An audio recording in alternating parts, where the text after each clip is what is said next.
Hello, thank you. We're excited to be back in Miami.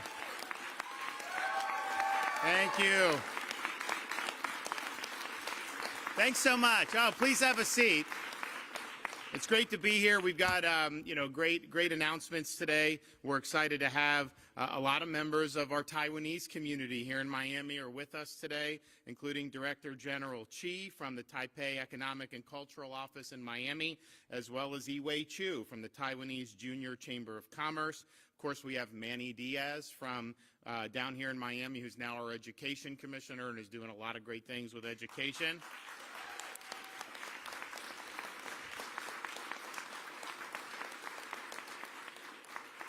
And we are going to have, because we signed the bill on the November 7th to be the day to remember victims of communism. So that'll be this November 7th. And the school kids, we're going to have instruction about, because you had 100 million plus deaths due to Marxism, Leninism in the 20th century. And some people don't want to talk about that, but we need to, especially if you look in our own hemisphere, how Marxism is gaining a foothold in places like Colombia. So we're going to teach the truth, and we're going to make sure people understand the stakes and also commit people to keeping this state and this country free, which is very, very important. We also have senators here. I did not see Ana Maria. Is she here? I did see Eliana Garcia, and then we have Representatives Fabricio Rizzo and David Barrero, so I want to thank them for their good work in the legislature. We were able to do a lot this year on a whole host of things, including our subject matter that we're going to talk about today. But I will just point out that over the last probably week and a half, we've rolled out some pretty impressive initiatives for the next legislative session because of our good stewardship, because we have kept the state open, because we make sure that we respect taxpayers and spend money wisely. Florida has the largest budget surplus in the history of the state by far right now.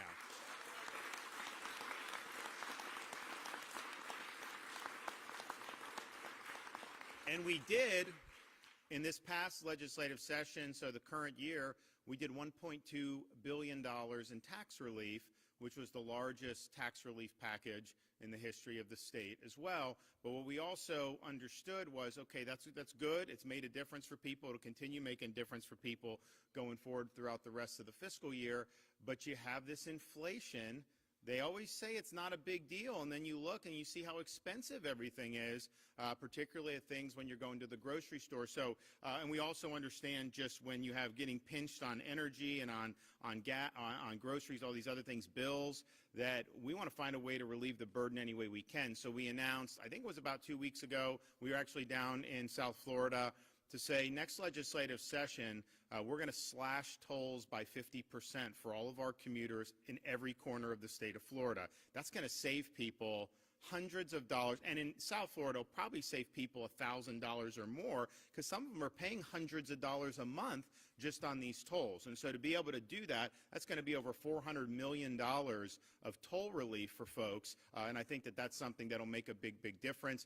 Then we also, this week, announced we're going to do a big, even more sweeping tax package on top of the toll relief. So we did the things this year. We did no tax on things like for baby supplies, diapers, wipes, all those other stuff, and that's really good for families. We have a 5, a 4, and a 2-year-old. My wife asked me, why didn't you do that in 2019? Your first year as governor would have saved us a lot of money, but honestly, that was the legislature's idea. They did a good job, and I think people are really happy to see that.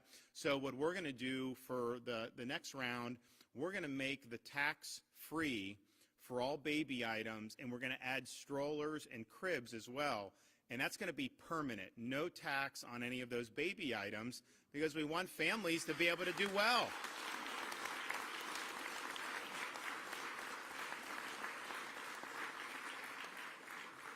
We're also going to be doing tax-free on things like children's books. We're going to do tax-free on athletic equipment for people under 18. We're going to do a lot of things to really help families weather what we're seeing with Biden inflation. But we also understand, the families are, of course, the parents and the kids, but many families have four-legged friends. So we're doing no tax on pet food for next year, and that's going to make a big difference.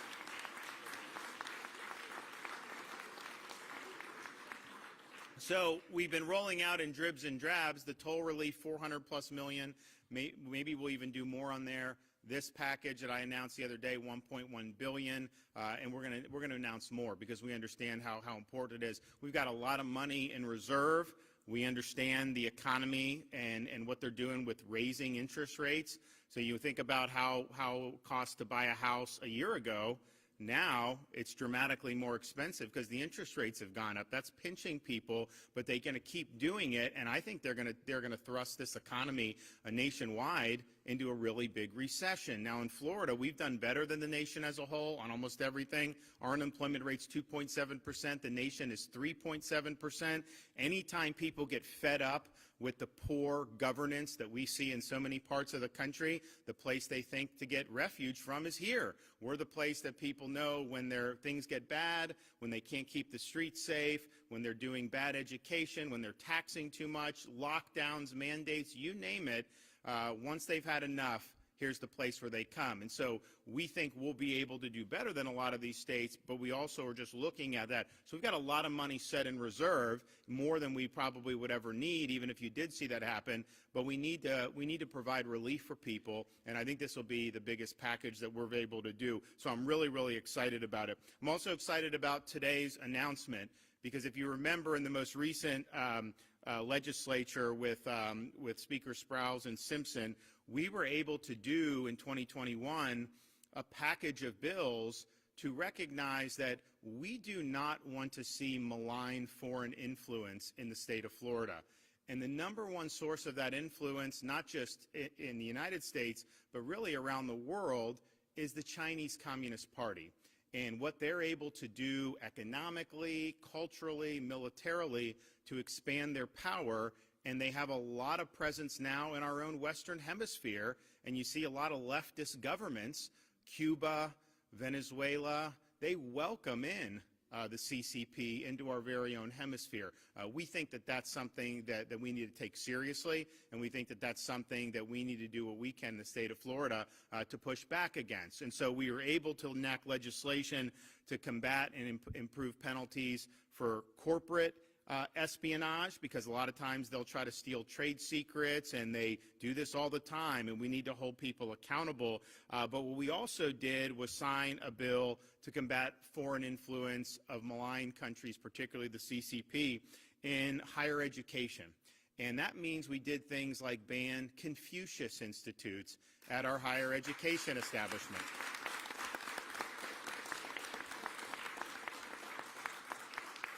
And I would note Miami-Dade College had a Confucius Institute here, and this is really a mechanism for the CCP to expand propaganda in the United States. And so it was a situation here. I became governor. This was before the bill passed, and we had folks, I see we have Marcel and the trustees, it's like, this can't happen. I mean, first of all, it's not good anywhere, but why would you want a CCP operation in Miami, of all places, where people understand the malevolence of this ideology? And so I'm happy to say Miami-Dade College, they short-circuited the Confucius Institute even before we had to do the bill. But now that we have the legislation in place, that's going to protect Florida taxpayers from being involved in our state institutions, from being involved in what everyone has acknowledged is just a propaganda operation. So I'm thankful for the legislature to have done that, but I also understand that we need to do more. If you look at what they're able to do, particularly with the CCP, one of the things they like to do is use technology to advance themselves, and that includes trying to get personal information of Americans. Some of the things that these kids are using, like TikTok, they are amassing a lot of data. I think it's a huge national security risk, the TikTok, that we didn't combat that earlier. And so you're seeing this across the board. So what we're going to be able to do, and if you think about the state, we collect and keep a lot of important records for a variety of purposes. I mean, your driver's license info on schools, just run-of-the-mill things that a government has to do. The last thing we want to see is the CCP getting their mitts onto people's personal information. So what I'm going to do today, I'm going to sign an executive order, or I actually have signed it, and we'll put it out in a second, that to prohibit government entities from procuring technology, commodities, and services from companies owned by, controlled by, or domiciled in foreign countries of concern, which includes China, also includes Iran, Russia, Cuba, and other types of regimes that are hostile to American interests. This will prevent the exposure of Floridians' personal information and technology systems in Florida to foreign entities and bad actors. But what we also understand is, okay, I can do that through executive order. I can have some of the bureaucracy in Florida take this action, but we really need to do much, much more. So we're also going to be proposing new legislation for the next legislative session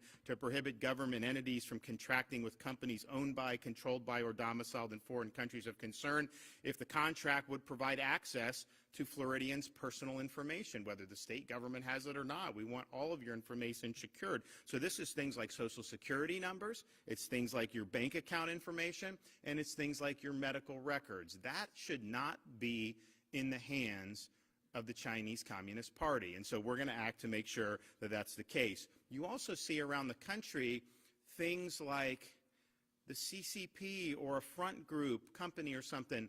They'll buy like all this land, farmland and all this other stuff. And you're thinking, how is that in our national interest to be selling all this land? And, you know, they pay a lot more than it's worth, and that's why people are doing it. But from a national security perspective, is that something that we want to see? And a lot of times there'll be companies that will put themselves out as private, but if you peel back the onion a little bit, they're basically controlled by the Chinese government. So we think that that's something that the U.S. as a whole needs to take much more seriously, and what we're going to be doing in Florida is doing that. You also have the CCP buying land near our military installations. Why are they doing that? Well, of course, they want to get intelligence. They want to know what's going on here in the United States. And we have 21 different military branches from every branch of the armed forces here in the state of Florida. And we view that as something that's significant. So we have to be on the lookout for what they're doing. So today we are going to propose legislation to pass a bill to prohibit the purchase of these lands, including lands near military bases, by China and other countries of concern.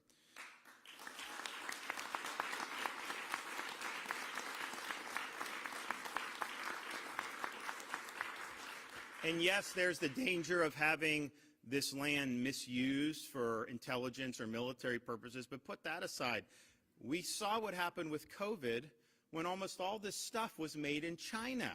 Why would you want them to be involved in our own food supply and our supply chain here in the United States? They've got enough power over this throughout the globe, and we need to work more on reshoring a lot of our own manufacturing capacity, working with other countries that are less hostile to us, because China pretty much had us and we were at their mercy about whether we were going to get a lot of these important medical supplies. So I think that this is something that you'll see other states will do. And if you look around the country, just with farmland, as of 2019, foreign persons and entities overall held 2.7% of privately owned agricultural land in this country. In Florida, it was about 5.8%. Now, that is not all countries of concern. I mean, the United Kingdom, for example, has some companies that are involved. But clearly, when you're talking about the CCP and you're talking about countries like that, we need to have some distance there, and we need to have a layer of protection for the people of Florida. We also see how important it is in terms of higher education. We talked about the Confucius Institutes. That was good, but that bill didn't ban the CCP from providing support for higher education institutions. It just said you had to disclose it. But what we've seen, this seems like there's a professor every month that will get indicted for getting money from China. So we don't want to do that. So what we're going to do is prohibit any gift to a higher education institution in Florida from any individual, private entity, or government organization that is domiciled in a foreign country of concern. We have seen instances of supposedly private citizen grad students who come to American universities under false pretenses and then take intellectual property and know-how before going back to China. So we're going to work very hard on this, and we also understand, if you think about China's role in the COVID pandemic, in covering up the origins of the COVID virus, if you look at their role in manufacturing fentanyl and then shipping it to the drug cartels who run it across our southern border, we now have leading cause of death for 18 to 45 is fentanyl overdose in the United States of America. That would not be happening if it weren't for China, and that would not be happening if it weren't for the porous border. So these are really significant issues that impact our community. So I'm happy to continue along this front. I think we've stood strong against this type of ideology in a variety of ways, and this just continues us on that course. And so I'm happy to have some of our friends from the Taiwanese community here because I think they understand the stakes, and there's a lot of times that sometimes people don't necessarily see what all's going on because some of this stuff is behind the curtain a little bit, and I think that they've been very helpful in identifying some pressure points here that we need to take a look at. So, Director General, do you want to come up and say a few words? Yes. Okay. Yeah. Thank you.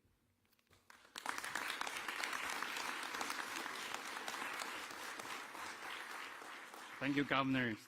Governor DeSantis, State Senators, State Representatives, President of Miami-Dade College, ladies and gentlemen, good afternoon. It's an honor and a privilege for us today to witness Governor DeSantis signing a significant bill and propose some very important steps that will help stop the negative influence from unfriendly countries, such as Communist China, which pose a security risk not only to Florida, but also to the world. Taiwan is located in the strategic front line to combat the CCP and its authoritarian regime. China poses a grave military threat by dispatching military aircraft and vessels to intimidate Taiwan and holding live-fire military drill around Taiwan. Actually, China's ambitions are extending far beyond Taiwan. Its negative influence also extends into South Asia, even Africa and Latin America. We call on the international community to jointly counteract China's voluntary provocations and continue to express support for democratic Taiwan, and jointly deter the expansion and the aggression of authoritarianism, maintain the rule-based international order, and defend the free and open Indo-Pacific region. Taiwan plays a very unique and important role in the global politics and economy. It shares with the United States and other democracies in the world such common values of freedom, democracy, and human rights. Taiwan is a trustworthy and vibrant democracy with the 21st largest economy in the world in 2021. We thank the support from our friends in the United States who have demonstrated solidarity with Taiwan, and we are truly grateful for all the recent trips taken by U.S. officials this year, leading bipartisan delegation to Taiwan and express their commitment to strengthening political and economic relations. I would also like to take this opportunity to express our sincere gratitude to Governor DeSantis and the Florida Senate and House of Representatives for your continued support and friendship. Thank you for bringing to our attention again the issue of the security risk posed to Florida and the world by Communist China. We also thank you for standing together with Taiwan to fight for freedom and democracy against communism and authoritarianism. I wish all of you good health and success. Thank you. Thank you. Appreciate it. Thank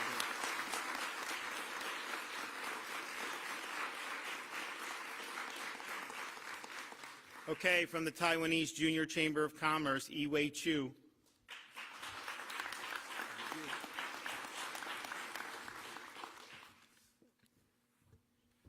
Dear Governor DeSantis, Director General Ji, and distinguished guests, good afternoon. My name is Yi-Wei Chu, and the president of the Taiwanese Junior Chambers of Commerce in Miami. It is my honor to be speaking here today. So 8 years ago, I came to the United States alone to study at the University of Miami and obtained my Master of Architecture in May of 2017.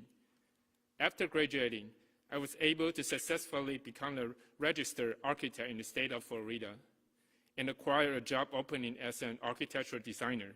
And now I hold a position as project architect with a distinguished Florida architectural firm. I consider myself lucky to have been able to study in the state of Florida, as I have found the opportunities here to advance in my career goals. I'm thankful to the United States for upholding the values of freedom and democracy, which I hold true to my heart as a person from Taiwan. Since Taiwanese people have gone through a long, rocky path to realize the freedoms we enjoy today, so we have a general awareness of how precious and sometimes vulnerable democracy can be, and we know how critical it is for us to stick together and keep the faith in the value of democracy. I'm proud to be the Taiwanese living in Florida. As the president of the Taiwanese Junior Chamber of Commerce in Miami and a newly licensed architect in the state of Florida, I would like to thank Governor DeSantis and the Florida legislature for making the Sunshine State a safer place to study and pursue careers. You have done a great job in preventing security risk to the residents here. Thank you. Wish all you have the best.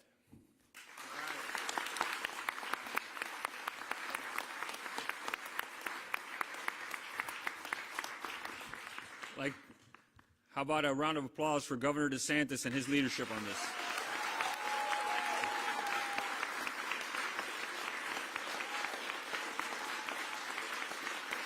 I am proud to work and live in a state where the governor has the spine to take action, not talk about issues, not know about them and not take action, but stand up and immediately take action.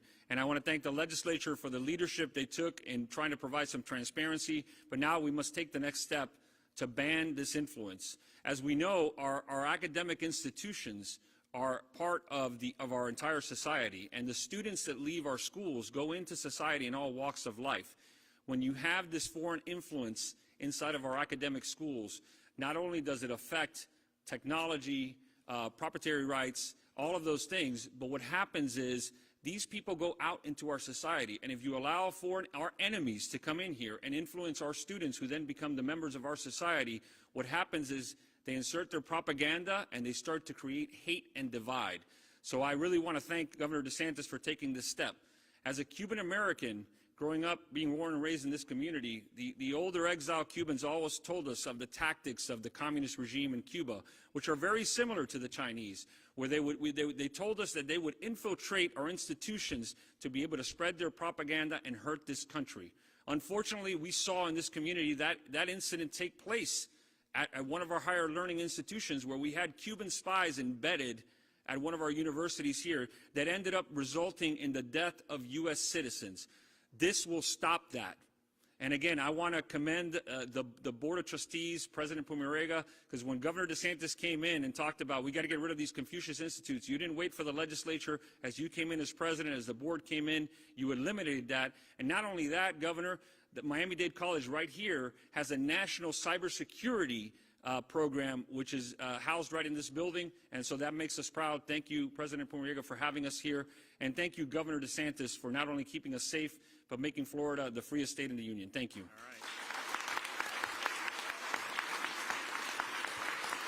All right.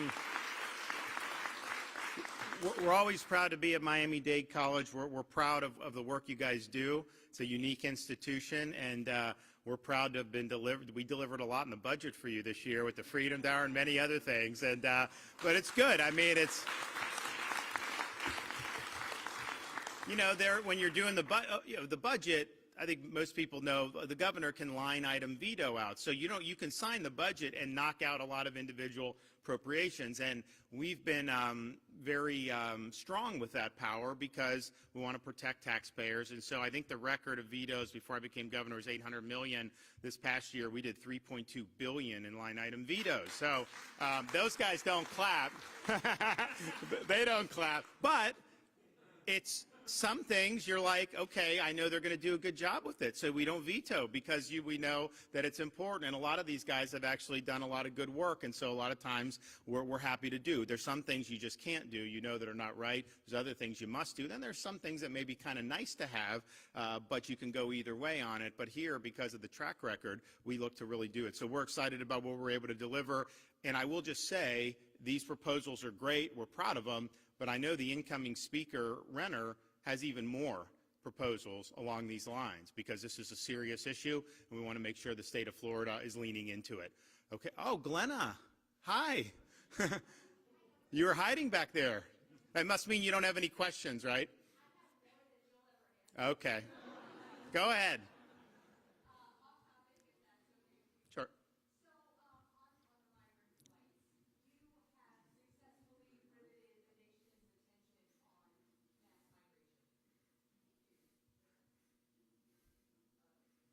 I hear you.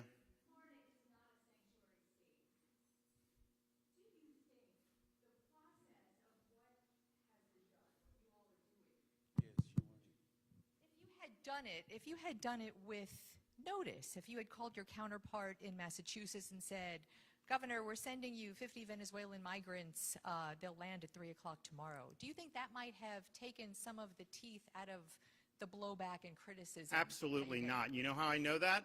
Biden has dumped people all over the fruited plain in the middle of the night with zero notice. There's small towns that are getting inundated with people with zero notice. And so that's not something that they've been doing. So the issue is just simply, we had a policy when Joe Biden took office that was working. It was orderly. There's a whole cottage industry that anyone that wants to get in should just claim asylum. Most of these people clearly do not qualify for asylum, so that is being abused. So when you have a process like Remain in Mexico, someone can still make the claim, But then this way, when it's denied, you're not going to get entry in the United States on that basis.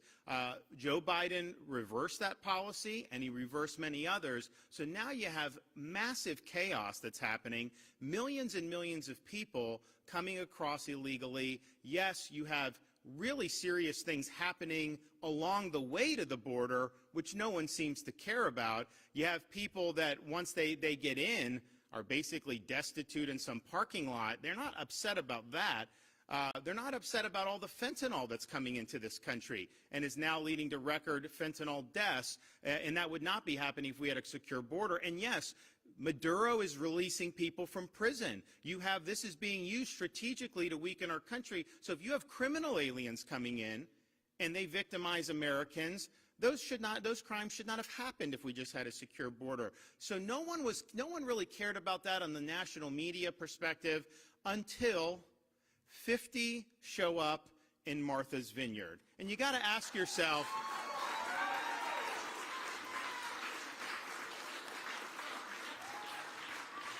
you have to ask yourself on this, okay, why is that such a big deal? But it wasn't a big deal when 50 migrants died in some shed in Texas. Is it just because they didn't want their wealthy island to be having to be exposed to the unwashed masses, and they were offended that they actually had to deal with reality? So I think we have a situation in this country where we have a policy that is simply unjustifiable. But the people that support the policy are imposing the costs of that policy on other people. They don't want to have to pay any type of cost on this. And don't forget, this is an island that advertised to be sanctuary, and they said they didn't have the resources to take 50. Well, just imagine how all these other places across our country are having to be due. So it's chaotic. It's not the way you do business. Now everybody is talking about it. And look, they're busing to New York City, D.C., all this stuff. And that's not the solution, though. The solution is to recognize the policy has failed and to change the policy. And you could do that very easily in ways that have been proven to work. So hopefully we're going to be talking about this a lot more now. This was not an issue of concern even 2 weeks ago. Now it seems to be on the front burner, so we're proud of that. Yes, sir.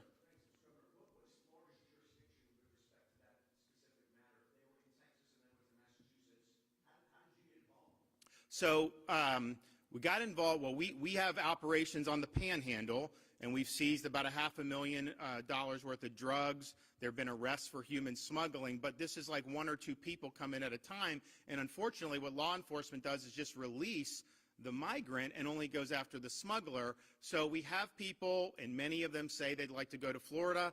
And so basically the contractor is identifying who they think, they didn't necessarily say that, but they're profiling. And then they come to the Panhandle, and then the flight goes from the Panhandle in. But there's really no way that you could do this effectively, because remember, $12 million to relocate away from Florida into sanctuary jurisdictions. So that's just been the most effective way to do it. And, at the end of the day, part of the reason is if you have a law enforcement bust, all the transport is voluntary. So if someone's already in Florida and that's where they wanted to be, we can say, hey, we'll do a bus and bring up somewhere, but they do not have to do that. Here, I think it's a much more sensible thing to do, and I think it's been effective. Yes, sir.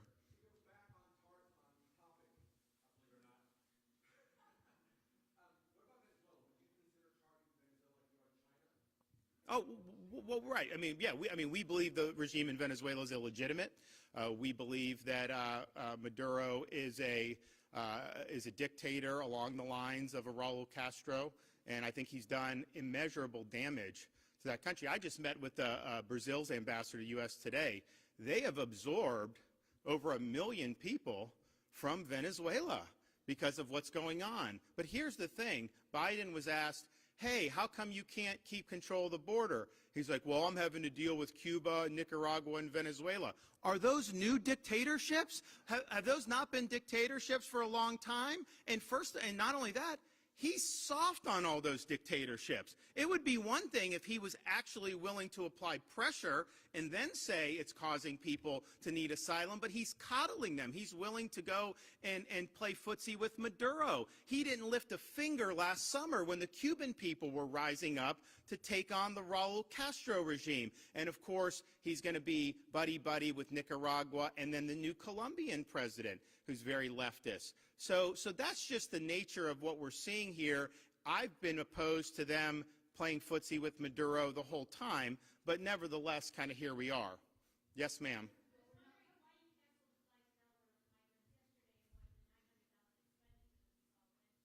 It's not an expenditure. What it is the money is there, and then as expenses are done, it'll get drawn down. But that has not been put to use necessarily. And remember, there's a lot of other things that go on this, just other than just the transport. Yes, ma'am.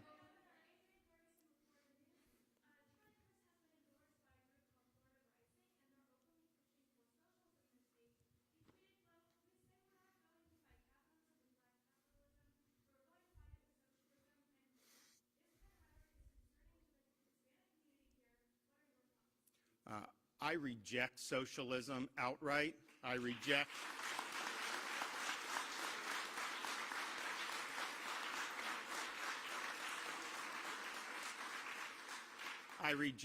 Marxism, Leninism, communism, any of these isms that have come out of a political theory that basically denies the worth of each and every individual, denies people's aspirations to reach for the stars, denies the fact that we have inherent God-given rights. And so we've seen this play out over and over again in different parts of the world, and unfortunately we have states in this country that have gone totally off the deep end with leftist governance. And what has that gotten you? And I think the great thing about here in South Florida is the antenna is very sharp when people are peddling this, and they realize that, you know, some of this stuff sounds an awful lot like some of the things they heard in their home country or in their parents' or grandparents' home country before it went Marxist. And so in Florida, we are very proud that because we have a spine that is infused with a lot of the freedom-loving people in this community,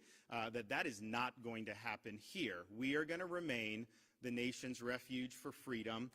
We are...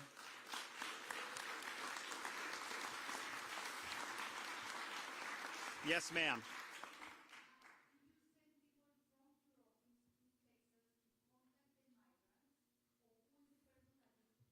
So what it is there's, you know, we have the policy is we want to voluntarily transport away from Florida so that we don't have to bear the cost, and that there's a vendor that is doing that for us. And so there have been people at the border, in the panhandle, you name it, to be able to make sure that policy that we've been charged with the legislature is being implemented. And so, you know, obviously the Martha's Vineyard, there's a lot of other components to this that people, you know, which is fine because it's not like we need it to be reported on, but there's a whole host of other components where we show that we take this very seriously. Yes, sir.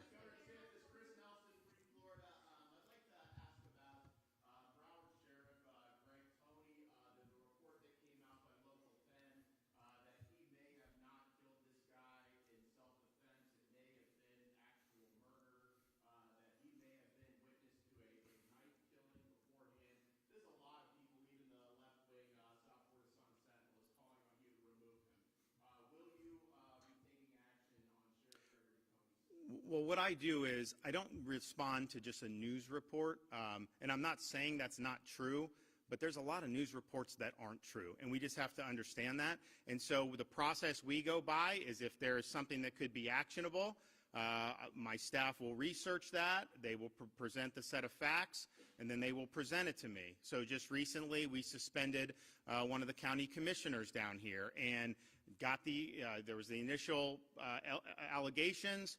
There's a lot of people that say that those are not founded allegations, and so he does get the presumption of innocence. At the same time, I have, as a matter of course, once their formal charges brought, we have done the suspension. And obviously, if he's cleared of it, then we'll be reinstated. So that's just the process of it, but it's not going to be you read something in the paper and then all of a sudden you go and you do this. I mean, there's a certain standard that you have to do, and then there's also legal questions about it. Do you, prior to taking office, is that a basis to remove somebody? Clearly, the Florida Constitution, Article 4, Section 7, empowers the governor to suspend local officials, at the county level at least, who have breached certain duties, engaged in misfeasance, malfeasance, neglect of duty. But that really, I think, refers to their tenure in office. Could you go before that? Some people think you could. There's other people that think that you can. And so we look at all those and do it, but it's not something that you do lightly. And as you know, we've done a number of suspensions. We did the original Broward sheriff my first week in office. We just did a number of the school board members based on the grand jury report that we had convened back in 2019. They fought to keep it private. They fought to not allow it to be public. And so finally we got it and we made that. And I'll tell you what, the people that are on that Broward school board now, they're cleaning it up. They are actually doing what we need to be done. So all that is just to be said that these are things that you have to get a lot of information on, and then there's legal things because we want to make sure that they're legally sustainable. Okay, everybody, God bless. Great to see you. Which way?